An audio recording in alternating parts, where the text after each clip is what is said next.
Welcome back. Welcome back. I'm here with my co host and partner, Carol Peterson, and I'm Corinne Fernari.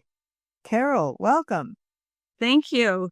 We're going to do a little short video today to talk about something very important. We think half of the human population, which are men, are getting ignored as far as their hormones. And we have some very important information about the hormone progesterone. Correct?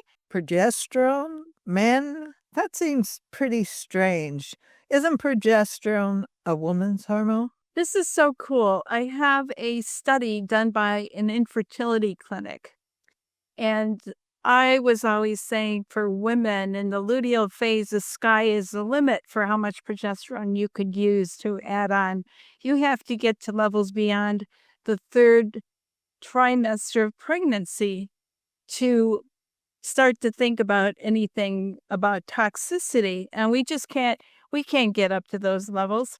Well, now from this infertility clinic, I learned, and to my astonishment, even when a woman is in the third trimester and very, very high levels of progesterone, the fetus has 6 times the amount of progesterone in the serum than the mom. Whoa, I fell off my chair. Carol, get up. Now let me ask you this. Is that It's sexual control. I'm trying to Oh, that's what I was going to say. Is that the female fetus? Is that the male fetus? No, it's sexual neutral. Yes, It's very important to understand that we're dealing with a hormone that's essential to balance both the male and the female. And many of us don't understand that. We don't really have that grasp or that understanding. Now, before we came on the air, we did a show that's on YouTube talking about progesterone for men, how it supports testosterone. We also did blog articles on progesterone for men, which you can find on both of our websites. But at the time when we went looking for the information to support what we were writing about and what we were speaking about, it was so sparse and so difficult to come by. This is such a limited understanding with such profound health effects. Carol, so and I'm playing devil's advocate, or how does progesterone in males affect the brain, or does it? Oh, it tremendously does. The brain makes its own cholesterol even. You know that serum levels of cholesterol don't really measure your brain cholesterol. It's busy making it because your brain uses a lot of cholesterol. So after cholesterol, it's making pregnenolone, the next step. And then from pregnenolone, it goes to progesterone and DHEA, 2 pathways here. And it does this in men and women. And you can measure this. You can measure serum levels in men and women, but men, when they go for testing, they're rarely tested for any progesterone, which would show up. But there are many compartments where it doesn't show up. And I want to talk about the Schwann cells. The Schwann cells produce the myelin sheath. So all your nervous system tissue and your brain has Schwann cells, and it makes both pregnenolone and progesterone and uses it right there. Now, we can't measure this Schwann cell progesterone. No, I can't. It would be difficult. But isn't the Schwann cell, it's the sheath, but it's the sheath around the neurons, protecting the neurons and nourishing the neurons by making pregnenolone, by making progesterone, so that you're getting that influx of those hormones directly into the nerve cell. It also the progesterone also helps to make new neurons in the brain.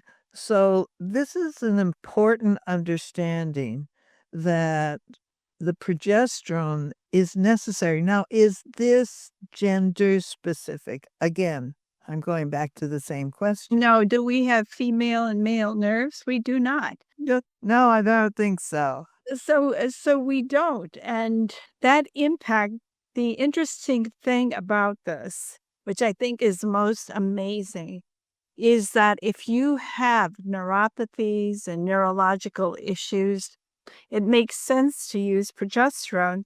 And what's really amazing is when you put progesterone back in, those nerves that aren't getting enough progesterone from the Schwann cells for some reason will take up that progesterone. I always go back to this man. I was at a conference that was for pharmacists, and he had the first lecture of the day, which I listened to. Afterwards, we had a social hour, and I saw him sitting by himself, so I went to chat with him, and he starts explaining that he thought he was going to fall over when he was lecturing that morning because he could not feel his feet. Okay, so one of the things I always have with me is progesterone, as you might expect. I gave it to him, and I told him to put it on his feet. And the next morning, he comes up to me and he says, "What have you done to me?" And he proceeds to dance around while saying, "I can feel my feet." Whoa. His only complaint was that it would wear off, right? It was a miracle. It needed maintenance. Yeah, it needs maintenance. It needs continuous. It's only lasts in the body for about 13 hours. Your body breaks it down in a half a day. So you apply it. Hormones are applied, natural hormones are applied twice a day. And there's a reason, because your body's able to break them down and convert them and switch them. Well, the same with progesterone. It needs to be reapplied and reapplied. What about, I am seeing young men who are very anxious, just nervous, anxious. They don't sleep well. I've never seen it to this degree before. How would progesterone help them, or would it? Oh, tremendously. Progesterone helps restore the deep restorative sleep that you need. Also, we have young men and even older people. Now they're trying to apply this diagnosis, ADHD. Oh, yeah. To everybody. And what's happening? What's happening here is too much adrenaline getting produced without the balancing effect of progesterone. And actually, not too many people even think about adrenaline as a problem and what interventions can be made. You can have panic attacks, heart palpitations, extreme anxiety, no sleep, all of this. You can go to the hospital because you think you're having a heart attack or you think you're going to kill yourself. Can be that serious. And the solution is progesterone. Well, we also see as people age, and even as they don't, as they're perimenopausal or males in pre-menopause, as they call it, phase, we find them estrogen dominant. We see male boobs. We see erectile dysfunction.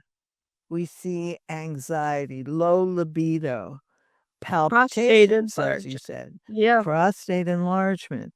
Let's discuss how progesterone fits into that syndrome. All of it. All of it. Yes, definitely. These are all strong indicators. Too much estrogen, maybe too much insulin, too, which is another story. That's another story. Yeah, and it all needs to be balanced out. You have to have a situation where you don't have one hormone predominate and the rest of the hormones are insufficient. And that leads to a lot of these symptoms like you described in men. And who's looking after the men with these types of symptoms? No, they're going in. There are these clinics where the men go in and they get testosterone injections once a week. Pellets Pellets too. and injections. Now, if the body isn't balanced with progesterone, that testosterone will convert to estrogen. And then what do we have? We have a big mess. We have exactly the symptoms we were just talking about: boobs, anxiety, palpitations, etc. So you don't want, see, people forget that hormones are not individual hormones, they're a symphony. They're the way our body balances itself. It's not one hormone. I had a woman come in and she and I asked her, she came in for hormone balancing. I asked her, how are her bowels? She said, I didn't come in for that. I came in for hormones. But without understanding the bowels, you're not going to understand how the body balances hormones. It's a combination, it's a symphony, it's a full body understanding. Like we started out with testosterone for the brain, and then we're now talking about erectile dysfunction, all with the same hormone balance and how it affects the body.